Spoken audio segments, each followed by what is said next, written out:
What's up, guys, and welcome to the channel. You may be wondering why we're talking to you like this, and you can see us up in the corner.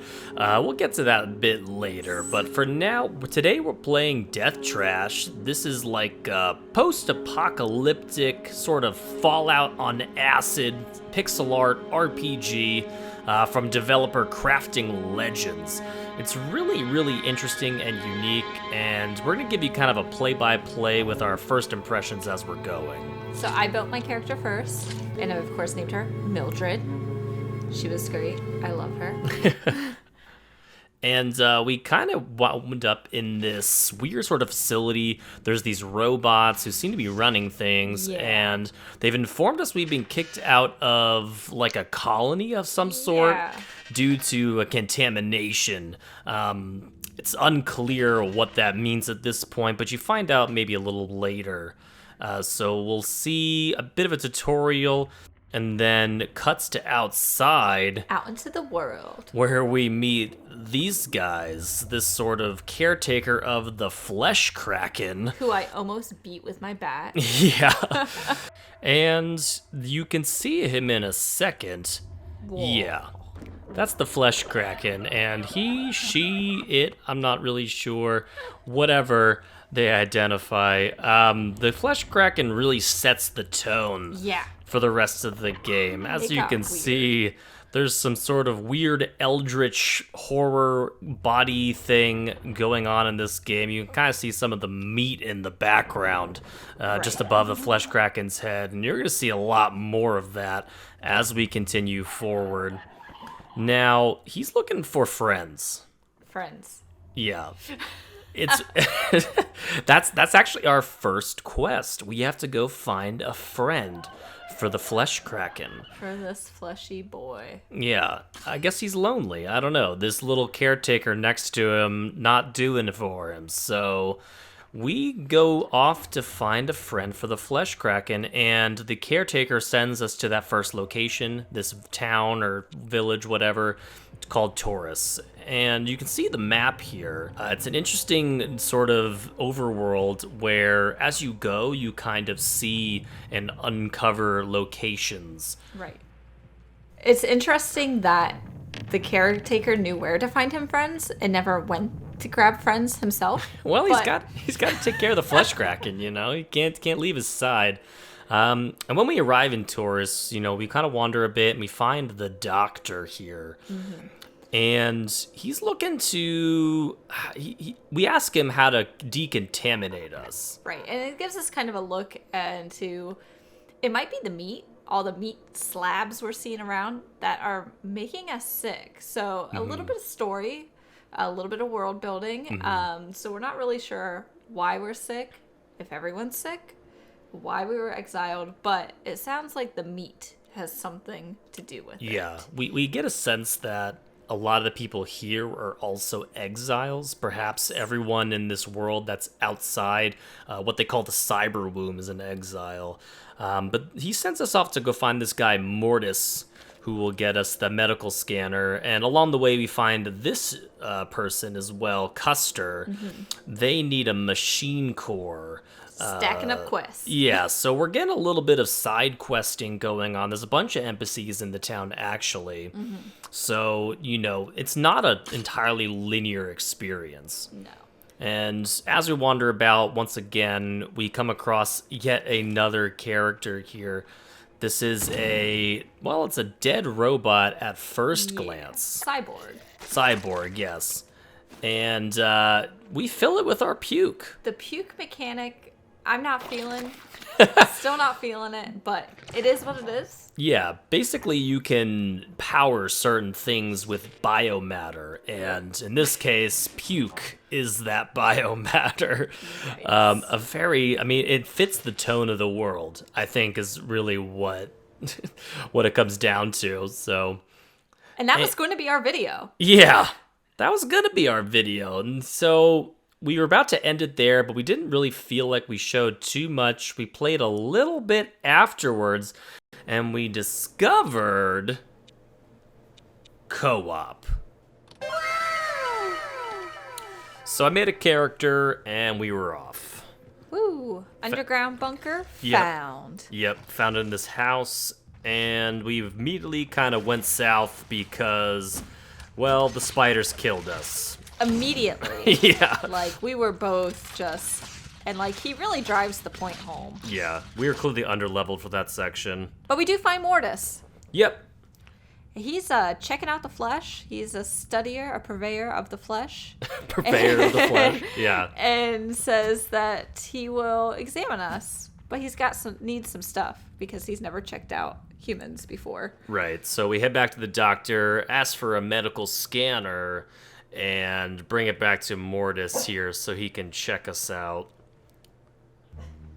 But first, we had to go back to the Flesh Kraken. We picked up a head off that robot, and he said he'd be a friend. And along the way, we met this guy. He is a naked old man, and that's kind of his only deal. Look at him dance. Yeah, I mean, he does this to worship the sun. I guess, yeah. Added a little you. humor to the game. A little combat here as well. Combat was, I think, a bit easier when you have two people. Yeah. But mostly out in the wasteland. Here you can see us scavenging some stuff. There's a bit of survival elements in the game. You want to make sure you're picking up all the stuff you can find because, as you will see later, having all these various items, especially health, really helps. And we are back at the Flesh Kraken with a friend. Yes, the robot head from earlier. And we present it, but the Flesh Kraken wants to eat it. I mean, so it goes, you know? Are you saying that's what you would do if you were a Flesh Kraken? I guess, right? Yeah. But, I mean, interestingly enough, this is where we discover that we can hear him, but not everyone can. Yeah, it seems like we have some sort of telepathic connection to it. The robot can't hear it. Maybe it talks only to organic things, but anyway, we head back. We feed the head to the Kraken. Yep, we head back. We kind of get into some combat here out in the wasteland and eventually make our way to the bunker. Right, and this is so we can get all those quest items, the octagon fluid, the machine core, but this area was hard. Yeah, deceptively difficult. You see, I went down there. Immediately. It's possible we were maybe slightly under-leveled for this area. Yeah. There's maybe some, incentive to farm a bit. You can see the inventory screen here. Yeah, so scavenge. Yeah, make sure to scavenge before you get to this point, especially. And stealth. We remembered we have stealth, Yeah. which we learned in the tutorial. Yeah. We neglected a little. I don't know if we're the best at using it yet. No. Because you're down again. Yeah. And once again, like I said, deceptively hard. I think I put up a pretty good fight here, though. Yeah, we could definitely. take a moment to appreciate that. Look at that roll. Yeah. Some evasion maneuvers. Yeah. But, I mean, I still die. Yeah, running and gunning can be a not so good strategy, just kind of heading in, full on right away. Definitely use your stealth module when you can. So this is where we realize our skills and how we build our characters come into play.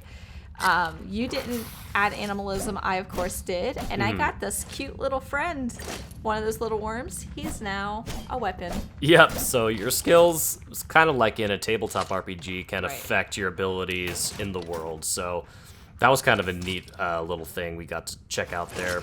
And we finally collect the machine core, got what we came for. I like your little dance and celebration there that you did. I didn't even notice that at first. But you can also use the flesh worms you make as friends as weapons. Yeah, and he did all right. He was more of a distraction than like an actual combat assistant. But he Yeah. served his purpose. R.I.P. little guy. I just noticed I ran up into the corner there, kind of leaving you on your own for a bit. Yeah, thanks. It's okay, A little though. bit of I was a level lower than you, I think, at this point, so Yeah. I was trying to stay It's out. fair. It's fair. But we got what we needed, and we left the bunker. So headed back outside, and with our quest items in hand, we use the in-area fast travel, quickly get back to Mortis and deliver what we grabbed. So beep beep boop, Mortis puts together his little medical scanner, scans us and realizes that we have some weird activity, and he wants us to talk to this flesh nexus. So apparently all the meatiness in this cave has a name. Yeah, I think the implication is that the meat has some sort of like hive mind that you can commune with. Right. And He that's what we're says- about to try and do. Yeah, he doused us in some octagon fluid and was like, Whatever yeah, that go is. talk to the meat. I love these like random names. Octagon fluid. Like, what does that even mean? What does it mean? But we're not strong enough to talk to the Nexus quite yet. Right. For some reason. And we don't know why, but it seems like it does want to talk to us. Yeah. We got to strengthen that voice, and who better to help us with that than the Flesh Kraken? We're back. We're back at the Flesh Kraken. Flesh Nexus, Flesh Kraken. Yeah, it all comes It together. makes sense.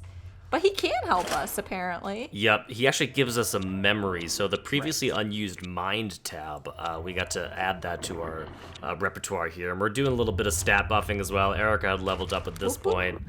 I don't think I had quite leveled up yet, but... No. We're back to our fleshy friend. Yep, and here we are in the Flesh Nexus as flesh worms. Apparently, our mind was transferred into these worms, so we Right. get to control the worm for a bit. Which was strange, because, like, it didn't really prompt us what to do. We just kind of, like, were eating the meat. Yeah, The enemies seemed afraid of us. yeah, which or was they just like ignored interesting. us. Even like it was just I don't know. We were just kind of part of this world, I guess, in disguise in a way. Yeah. And we meet this guy. Yeah. This was weird. This big bloody head. It was strange, but this seems to be like it might be the premise for like the main quest. Yep. It seems. Yep, this is the Oracle. They seem to be some kind of, I don't know, like mind being that lives within the Nexus. Someone's after him, though, and he asks for our help. They know our names somehow, ask that we're a worm shaman, which we're not. But that will lead us into the next thing we wind up doing, which is go in search of the Oracle's worm shaman, which I don't know. But basically, we need to find someone to help this guy. Right. And yeah, I mean, what are your kind of thoughts as we're sort of wrapping up here? It was interesting. Not typically a game I would actively seek out, but we had fun. I think co-op enhanced how fun it was for us. Yeah, definitely. It's a really interesting RPG setting. I think RPG fans will really like this game. I feel like it's going to be a cult hit amongst that crowd for sure. So definitely let us know if you want to see more Death Trash. Hope you guys enjoyed the video, and we'll see y'all next time. Bye.